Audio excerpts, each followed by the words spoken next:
Join us now for Education Matters, a weekly look at the real people and real stories in education across North Carolina.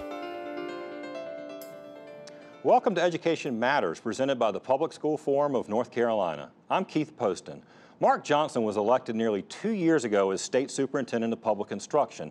For much of his tenure, he's been engaged in a power struggle with the State Board of Education over who's in charge of public education.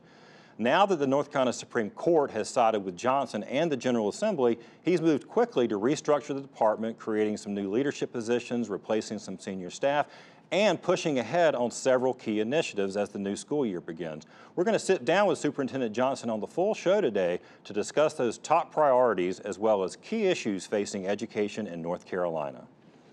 Before we tackle our main topic, we open with Edlines, a quick scan of education headlines across North Carolina and the U.S. After average principal pay in North Carolina dropped to 50th nationally a year ago, the General Assembly responded with new investments, some $50 million, and a new principal pay plan. The plan switched from paying principals partially based on years of experience to paying them based on the size of the school and how their students do on end-of-grade tests. Now, some districts like Wake County now are planning to use local dollars to offset what would be big cuts for its most experienced principals. Legislators did extend a hold harmless provision last session that expires in June 2019. Controversy over House Bill 514, a law passed last session that authorized 4 Charlotte suburban communities to create and run their own charter schools for its residents, flared up last week. The Charlotte-Mecklenburg School Board passed a resolution that would effectively block future CMS school construction in Matthews, Mint Hill, Huntersville, and Cornelius, the 4 towns that were authorized to create municipal charter schools. The board says it's not prudent to invest scarce school construction dollars in communities that may leave the district. The act also directs the superintendent of CMS to consider reassigning students to schools located within town boundaries.